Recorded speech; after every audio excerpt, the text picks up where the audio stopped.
Hi, it's Love84 Aria of OSNST Limited. I just wanted to finish off from where I left off in my previous blog, which was quite lengthy, and it's about drugs. So I just wanted to say, am I a bad person because I've concluded as someone who's developed mental health problems such as paranoid schizophrenia due to cannabis abuse when I was in my early 20s? Am I a bad person from going through the roller coaster, coming out on the other end, not 100% what I used to be, but coming to a conclusion as someone who's now stable and functioning, slightly impaired but functioning? Am I bad for saying legalize and tax all drugs? Shouldn't I be saying we need to clean the streets of drugs so other people's children don't go through what I went through and develop mental health problems? The reason why I've come to this conclusion is because drugs isn't going anywhere. They're not going anywhere. I developed mental health problems because I abused large amounts, but there's a risk that someone who only smokes a cannabis joint, a hybrid joint once, can develop severe mental psychological problems by just smoking it once. So everyone's tolerance levels is different. Now, the reason why I've come to this conclusion, because if I didn't lose my mind and develop schizophrenia from abusing large amounts of cannabis, if I never lost my mind, I'd still be going to work, coming home in the evening, and I'll be wanting my joint, my spliff in the evening. And if someone tries to stop me from having my evening joint after work, I'll be very annoyed. And there's a lot of people who are doing the same routine. And there's a lot of people who I work with musically, because I make music, who also smoke their joints to get into the zone, while they start jamming, while they start vibing. So it's just part of the industry that I have a passion in regards to music, that people smoke joints. But there has to be rules and regulations. Now in Portugal has legalized all drugs, and they have found no significant increase in drug users. And so you can carry a gram of crack, coke, or heroin in Portugal and they won't confiscate it from you. So I think in a town like Southall that's been drug riddled since the 1970s, the only sensible and logical solution is to legalize and tax all drugs in Southall as a model, as a trial, just to see how it goes. So this is my conclusion. There's some old gangsters from the 1970s, 1980s, 1990s that are too far gone with their forbidden methods of consuming heroin. They put it in foil, they inject it into their veins, and they're just too far gone. There's some gangsters from the 1970s, 1980s and 1990s that are too far gone with the crack pipe method, where they smoke crack in a pipe. So there's no helping some people, and not just gangsters, just normal people who got hooked on drugs during that era. And there's no helping some people that are too far gone.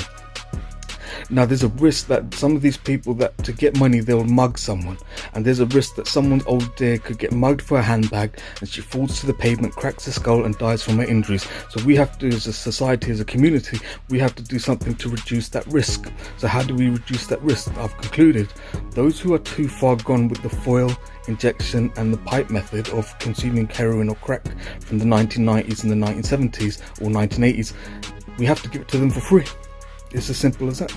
To reduce the risk of someone being mugged and attacked for money or burgled. There's so many OAP up north. You see the pictures with their black and blue eyeballs because they've been beaten by a junkie who burgled the house to rob them for their valuables so they could buy a fix. So to reduce that risk, those who are from an older generation who are too far gone, let them slowly phase out slowly. But in regards to the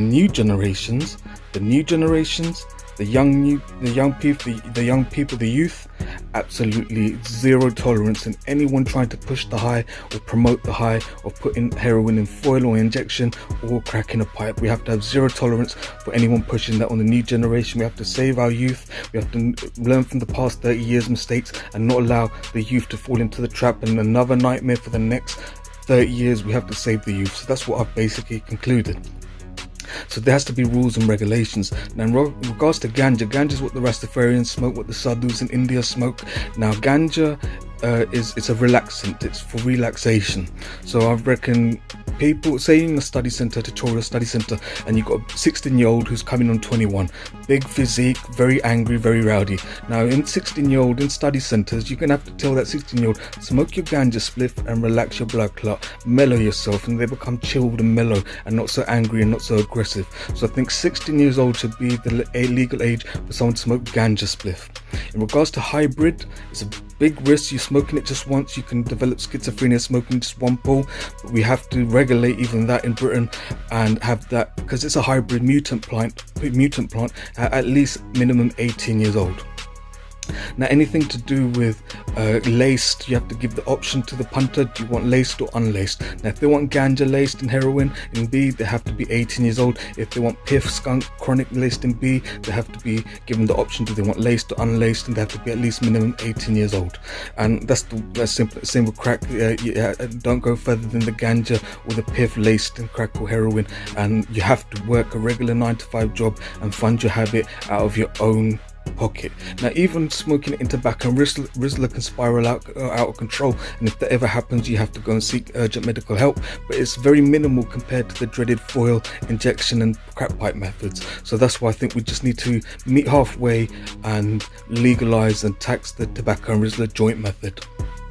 But there's also other rules and regulations you have to stick to. Never smoke or get high in the morning, because you're going to start your day with a cloud over your head, and it's going to continue throughout the rest of the day where you're going to do fuck all just getting high.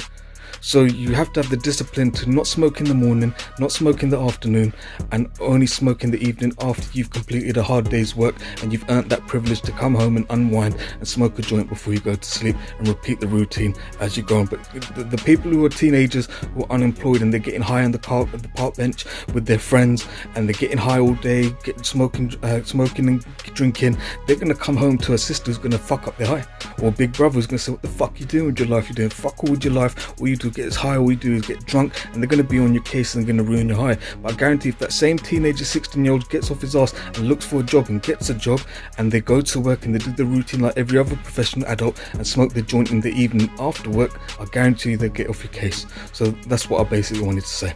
So it's Govlove 8 for Aria, OSNST. And one more thing about hybrid chronic piff skunk. I don't know the street slang for it nowadays. We used to call it skunk back then. The chronic, the potent hybrid plant, the mutation plant.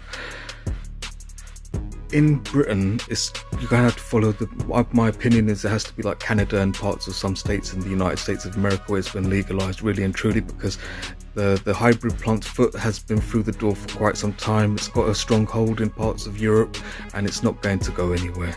But in regards to India now, India looks at the West for trends, and trends tend to catch on in India.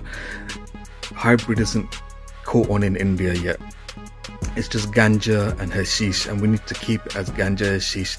Basically what I'm saying is, if hybrid hasn't got a strong hold or a foot through the door in your nation, then keep it that way. Reduce the risk of kids smoking it just once so they don't develop paranoid schizophrenia or other mental health problems. So if the foot of the hybrid plant hasn't got a foot through your door in your nation, then keep that door shut and have zero tolerance for anyone trying to grow it in India or trying to manufacture it in India. But in regards to ganja and hashish, well, that's a relaxant. Just don't go further than your whiskey and your rum and your vodka in India. Don't go further than your ganja spliff or your hashish. And if you're old enough, don't go further than a laced ganja or a laced hashish spliff. Don't go further than that. So yeah, that's all I wanted to say.